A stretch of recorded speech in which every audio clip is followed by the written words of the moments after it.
The Jungle by Upton Sinclair. Chapter 7. All summer long the family toiled, and in the fall they had money enough for Jurgis and Ona to be married according to home traditions of decency. In the latter part of November they hired a hall, and invited all their new acquaintances, who came and left them over $100 in debt. It was a bitter and cruel experience, and it plunged them into an agony of despair. Such a time of all times for them to have it, when their hearts were made tender. Such a pitiful beginning it was for their married life. They loved each other so, and they could not have the briefest respite. It was a time when everything cried out to them that they ought to be happy, when wonder burned in their hearts and leaped into flame at their slightest breath. They were shaken to the depths of them, with the awe of love realized. And was it so very weak of them that they cried out for a little peace?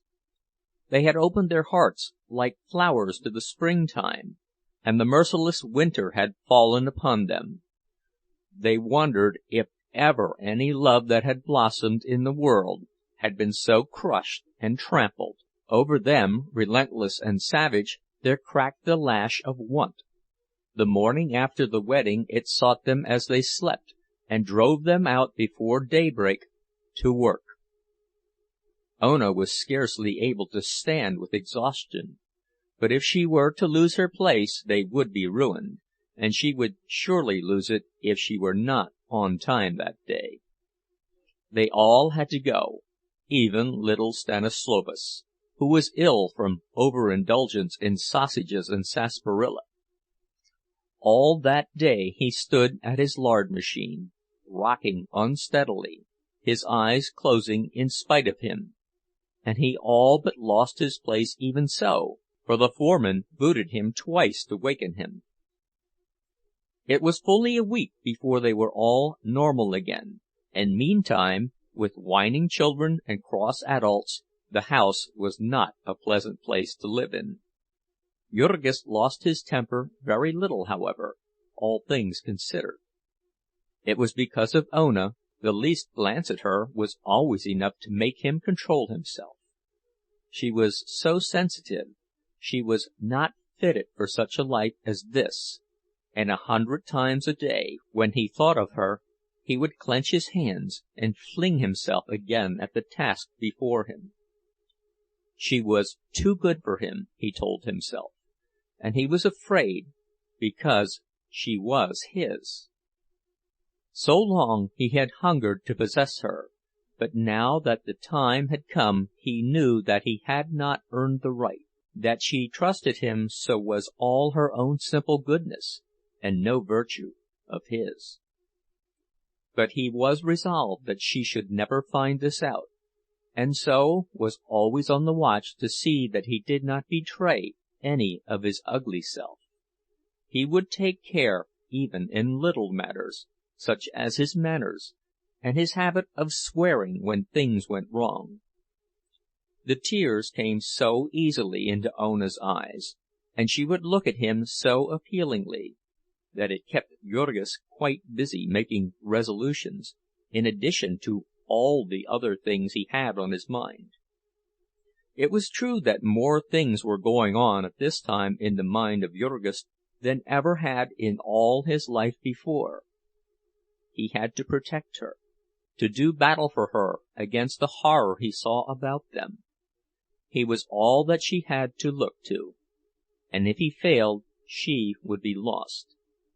He would wrap his arms about her and try to hide her from the world. He had learned the ways of things about him now. It was a war of each against all, and the devil take the hindmost. You did not give feasts to other people, you waited for them to give feasts to you. You went about with your soul full of suspicion and hatred. You understood that you were environed by hostile powers that were trying to get your money, and who used all the virtues to bait their traps with. The storekeepers plastered up their windows with all sorts of lies to entice you, The very fences by the wayside, the lamp-posts and telegraph poles were plastered over with lies. The great corporation which employed you lied to you, and lied to the whole country. From top to bottom it was nothing but one gigantic lie. So Jurgis said that he understood it, and yet it was really pitiful, for the struggle was so unfair. Some had so much the advantage. Here he was, for instance, vowing upon his knees that he would save Ona from harm, and only a week later she was suffering atrociously, and from the blow of an enemy that he could not possibly have thwarted. There came a day when the rain fell in torrents, and it being December, to be wet with it and have to sit all day long in one of those cold cellars of Brown's was no laughing matter. Ona was a working girl, and did not own waterproofs and such things, and so Jurgis took her and put her on the streetcar. Now it chanced that this car line was owned by gentlemen who were trying to make money, and the city having passed an ordinance requiring them to give transfers, they had fallen into a rage, and first they had made a rule that transfers could be had only when the fare was paid, and later, growing still uglier, they had made another, that the passenger must ask for the transfer.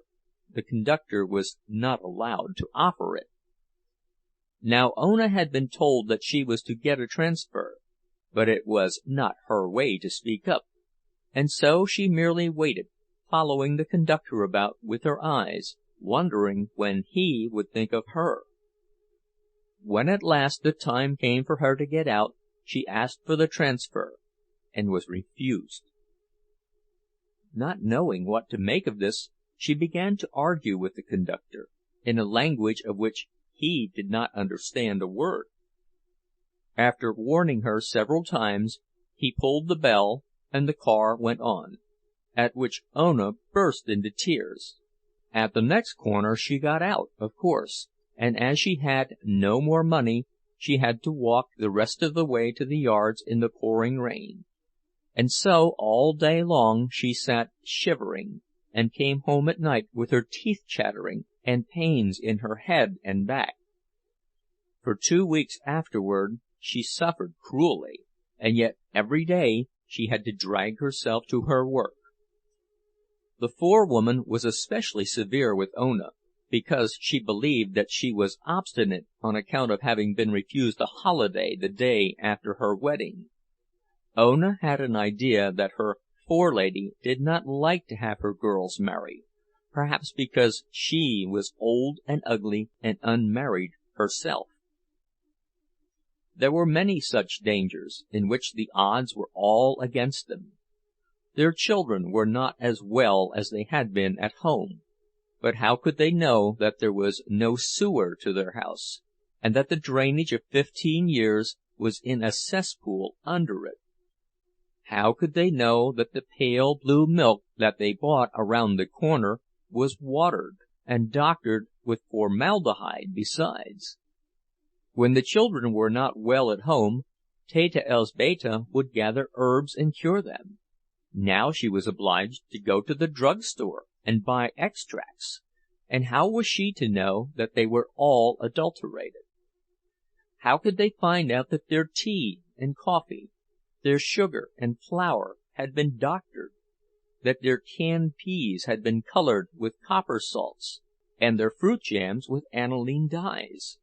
And even if they had known it, what good would it have done them, since there was no place within miles of them where any other sort was to be had? The bitter winter was coming, and they had to save money to get more clothing and bedding. But it would not matter in the least how much they saved, they could not get anything to keep them warm. All the clothing that was to be had in the stores was made of cotton and shoddy, which is made by tearing old clothes to pieces and weaving the fiber again. If they paid higher prices, they might get frills and fancies, or be cheated, but genuine quality they could not obtain for love nor money. A young friend of Perilous, recently come from abroad, had become a clerk in a store on Ashland Avenue, and he narrated with glee a trick that had been played upon an unsuspecting countryman by his boss. The customer had desired to purchase an alarm clock, and the boss had shown him two exactly similar, telling him that the price of one was $1 and of the other $1.75. Upon being asked what the difference was, the man had wound up the first half-way and the second all the way, and showed the customer how the latter made twice as much noise, upon which the customer remarked that he was a sound sleeper, and had better take the more expensive clock. There is a poet who sings that deeper their heart grows, and nobler their bearing, whose youth in the fires of anguish hath died. But it was not likely that he had reference to the kind of anguish that comes with destitution, that is so endlessly bitter and cruel, and yet so sordid and petty, so ugly, so humiliating, unredeemed by the slightest touch of dignity or even of pathos. It is a kind of anguish that poets have not commonly dealt with. Its very words are not admitted into the vocabulary of poets. The details of it cannot be told in polite society at all. How, for instance, could anyone expect to excite sympathy among lovers of good literature by telling how a family found their home alive with vermin, and of all the suffering and inconvenience and humiliation they were put to, and the hard-earned money they spent in efforts to get rid of them? After long hesitation and uncertainty, they paid 25 cents for a big package of insect powder, a patent preparation which chanced to be 95% gypsum, a harmless earth which had cost about 2 cents to prepare. Of course, it had not the least effect, except upon a few roaches which had the misfortune to drink water after eating it, and so got their innards set in a coating of plaster of Paris. The family, having no idea of this, and no more money to throw away, had nothing to do but give up and submit to one more misery for the rest of their days. Then there was old Antanas. The winter came, and the place where he worked was a dark, unheated cellar, where you could see your breath all day, and where your fingers sometimes tried to freeze. So the old man's cough grew every day worse, until there came a time when it hardly ever stopped, and he had become a nuisance about the place. Then, too, a still more dreadful thing happened to him. He worked in a place where his feet were soaked in chemicals, and it was not long before they had eaten through his new boots. Then sores began to break out on his feet, and grow worse and worse. Whether it was that his blood was bad, or there had been a cut, he could not say, but he asked the men about it, and learned that it was a regular thing. It was the saltpeter. Every one felt it, sooner or later, and then it was all up with him, at least for that sort of work. The sores would never heal. In the end, his toes would drop off if he did not quit. Yet old Antanas would not quit.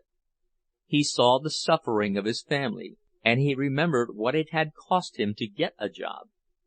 So he tied up his feet and went on limping about and coughing, until at last he fell to pieces, all at once, and in a heap, like the one-horse shay. They carried him to a dry place and laid him on the floor, and that night 2 of the men helped him home.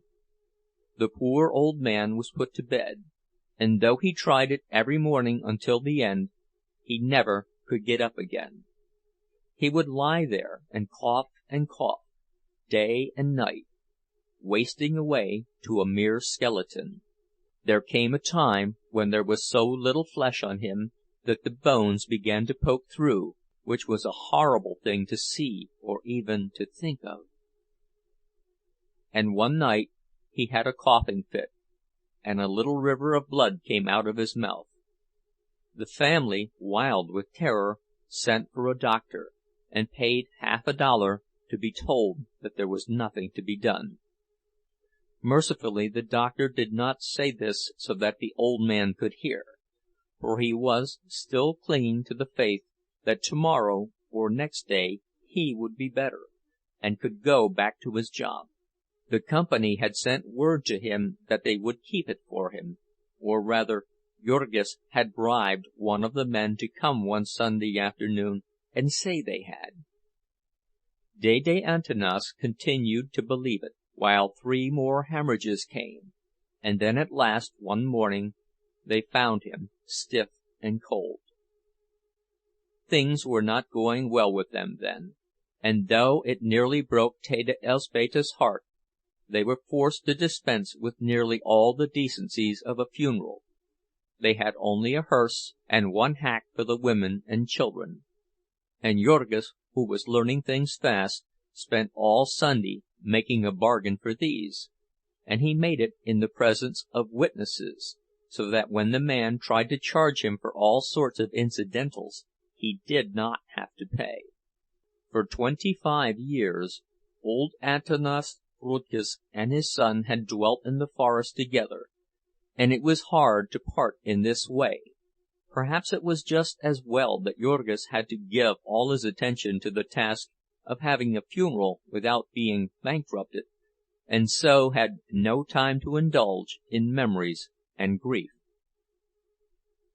Now the dreadful winter was upon them.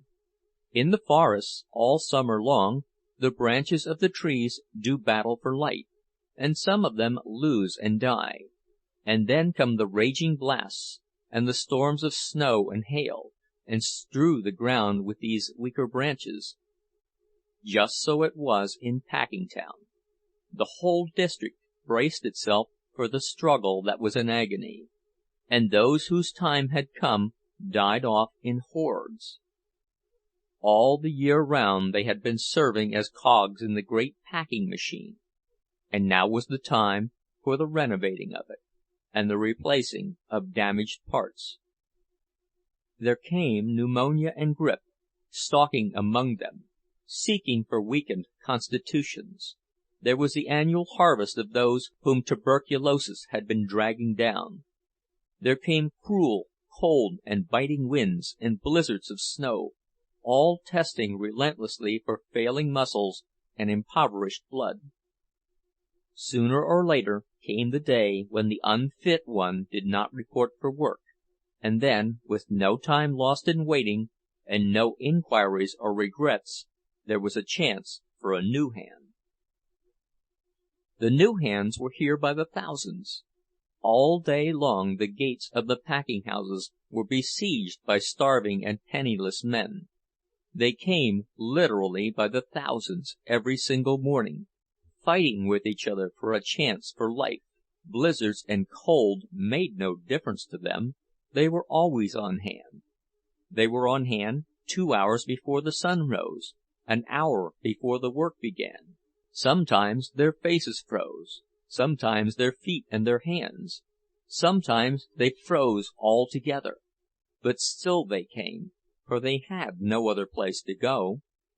One day Durham advertised in the paper for 200 men to cut ice, and all that day the homeless and starving of the city came trudging through the snow from all over its 200 square miles. That night 40 score of them crowded into the station house of the stockyards district. They filled the rooms, sleeping in each other's laps, toboggan fashion, and they piled on top of each other in the corridors, till the police shut the doors and left some to freeze outside. On the morrow, before daybreak, there were 3,000 at Durham's, and the police reserves had to be sent for to quell the riot. Then Durham's bosses picked out 20 of the biggest. The 200 proved to have been a printer's error. 4 or 5 miles to the eastward lay the lake, and over this the bitter winds came raging. Sometimes the thermometer would fall to 10 or 20 degrees below zero at night, and in the morning the streets would be piled with snowdrifts up to the first-floor windows. The streets through which our friends had to go to work were all unpaved and full of deep holes and gullies. In summer, when it rained hard, a man might have to wade to his waist to get to his house, and now in winter it was no joke getting through these places, before light in the morning and after dark at night. They would wrap up in all they owned, but they could not wrap up against exhaustion, and many a man gave out in these battles with the snowdrifts, and lay down and fell asleep. And if it was bad for the men, one may imagine how the women and children fared. Some would ride in the cars, if the cars were running. But when you are making only 5 cents an hour, as was little Stanislovas, you do not like to spend that much to ride 2 miles. The children would come to the yards with great shawls about their ears, and so tied up that you could hardly find them, and still there would be accidents. One bitter morning in February, the little boy who worked at the lard machine with Stanislovas came about an hour late, and screaming with pain. They unwrapped him, and a man began vigorously rubbing his ears, and as they were frozen stiff, it took only 2 or 3 rubs to break them short off. As a result of this, little Stanislovas conceived a terror of the cold that was almost a mania. Every morning, when it came time to start for the yards, he would begin to cry and protest. Nobody knew quite how to manage him, for threats did no good. It seemed to be something that he could not control, and they feared sometimes that he would go into convulsions. In the end it had to be arranged that he always went with Jurgis, and came home with him again, and often, when the snow was deep, the man would carry him the whole way on his shoulders. Sometimes Jurgis would be working until late at night, and then it was pitiful, for there was no place for the little fellow to wait, save in the doorways or in a corner of the killing beds, and he would all but fall asleep there and freeze to death. There was no heat upon the killing beds. The men might exactly as well have worked out of doors all winter. For that matter, there was very little heat anywhere in the building, except in the cooking rooms and such places, and it was the men who worked in these who ran the most risk of all, because whenever they had to pass to another room, they had to go through ice-cold corridors, and sometimes with nothing on above the waist except a sleeveless undershirt. On the killing beds you were apt to be covered with blood, and it would freeze solid. If you leaned against a pillar, you would freeze to that, and if you put your hand upon the blade of your knife, you would run a chance of leaving your skin on it. The men would tie up their feet in newspapers and old sacks, and these would be soaked in blood and frozen, and then soaked again, and so on, until by night-time a man would be walking on great lumps the size of the feet of an elephant. Now and then, when the bosses were not looking, you would see them plunging their feet and ankles into the steaming hot carcass of the steer, or darting across the room to the hot water jets. The cruelest thing of all was that nearly all of them, all of those who used knives, were unable to wear gloves, and their arms would be white with frost, and their hands would grow numb, and then, of course, there would be accidents.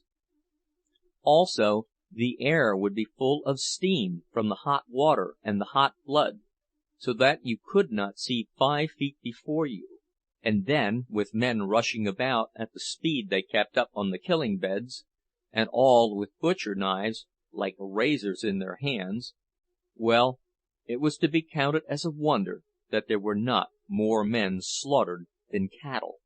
And yet all this inconvenience they might have put up with, if only it had not been for one thing, if only there had been some place where they might eat.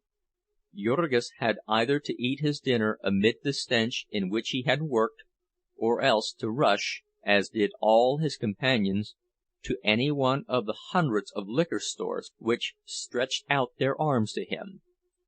To the west of the yards ran Ashland Avenue, and here was an unbroken line of saloons, Whiskey Row they called it.